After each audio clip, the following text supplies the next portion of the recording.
Good morning and welcome to the Eagles Nest. Thank you for all of you who have already subscribed. If you have not already subscribed, please go ahead and hit the subscribe button so that we know that you are participating in this discussion as we go along. And also, you can receive some alert for all of the different videos that we'll be putting out about the Super Eagles. And here now, I know that my prediction went out yesterday a little bit late. There was a lot of editing that has to take place. However, most of the games, just as predicted, have gone the way it went. However, let's focus this morning only on the ways for Super Eagles to avoid humiliation in this game against Egypt.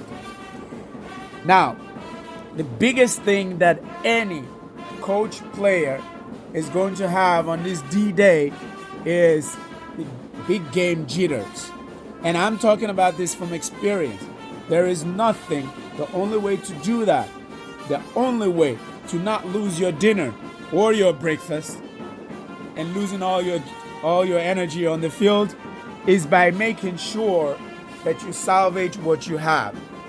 As a coach captain, I would look at all of the strength and the weaknesses in all of my players. By now, the coaching team and the management team already have a very good idea what the weakness is and what the strength of the team is. Whether you've been given the team or if you have been involved in selecting your own team based on the limitations that you have, contracts that has to be fulfilled and people who are injured, COVID, as this is a matter of consideration at this time. But this is what you've been dealt with. You know what players you have. You know what their faults are. You know what their weaknesses are. You know what their strengths are at this time. So manage any indiscipline within the team.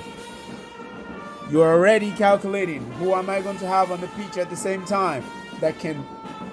But what is most important, like this kind of videos that we've seen circulating about what's going on in the Eagles camp, you have to have already by now managed all of that within the team. Have a plan to mitigate having the same player on the field at the same time.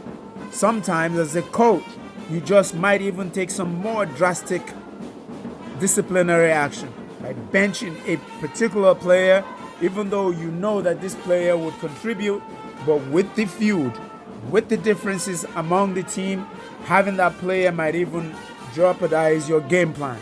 So, hey, it's too late now. The coaching team by now, if you don't already have that, hey, hopefully you have some mitigation plan.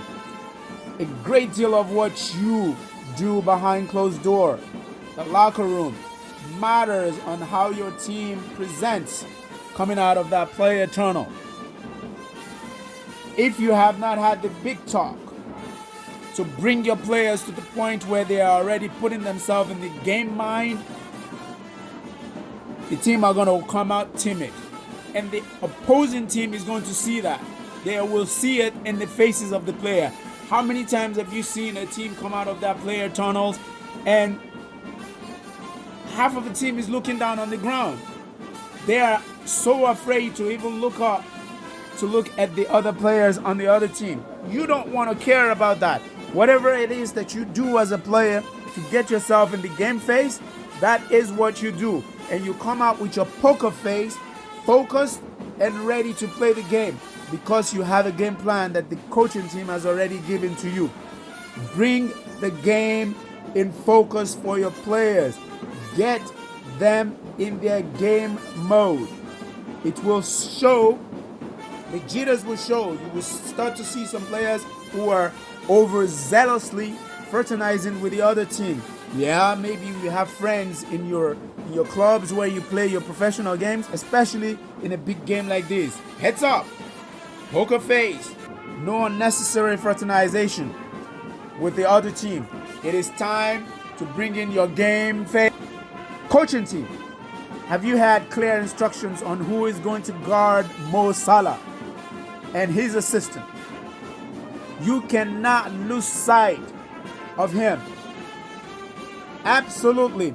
Whoever it is that is guarding Mo Salah cannot lose sight of him. He will lose the most talented defender and humiliate them in his dust. Whether you have two people guarding him or one person guarding him, they have to stick to him like flies on doo-doo and agitate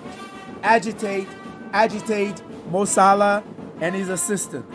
His assistant has been known to be quick-tempered.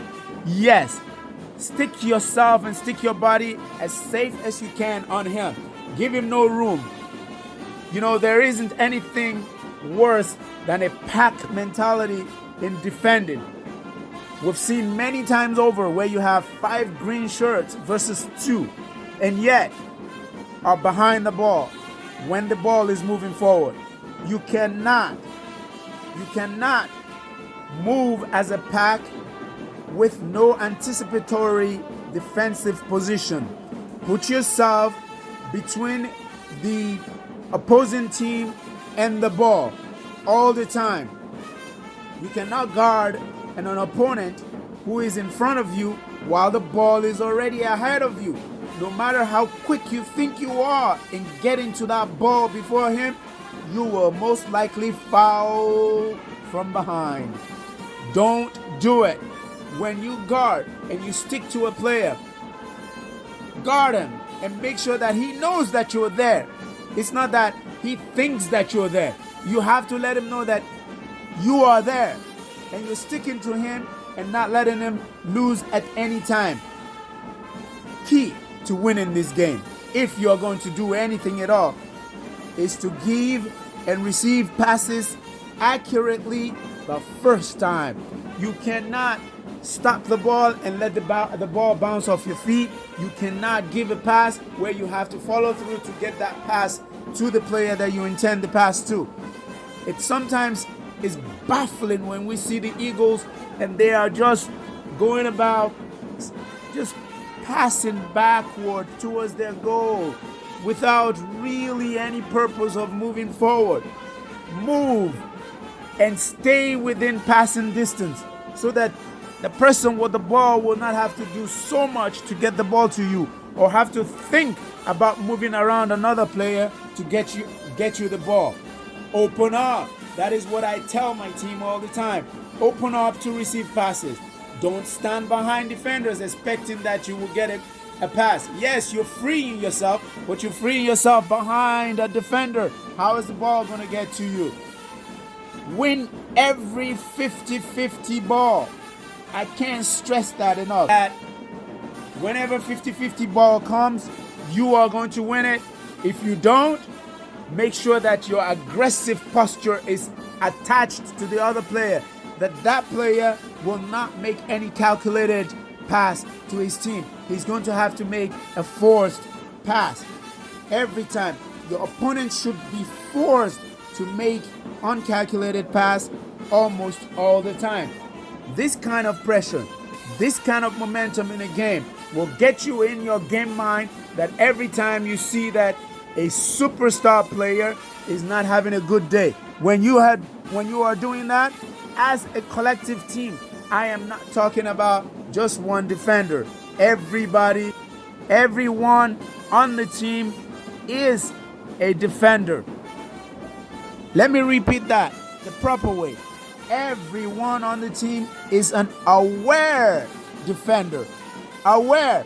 How many times have we seen in games where you see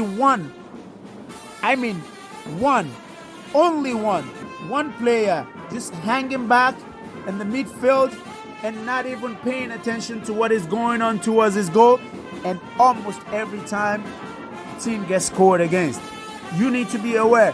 Even if you're way out in the midfield, come back and put pressure on somebody that you are anticipating that the ball might come to, and that person might get a chance to score against you. This is a team game. You cannot be, I am here, this is my position, get the ball to me. We play together, we win together. Let's see this go the other way. My prediction is like, the Eagles is not. They are not as prepared. They are not as equipped. They prepared as I would love them to be. But we can change that narrative. How can we change it? Just follow these rules. Come into that game with the game face and put out, execute the game plan. Follow what your coaches have given you in the locker room. Let's do this. See you in the game.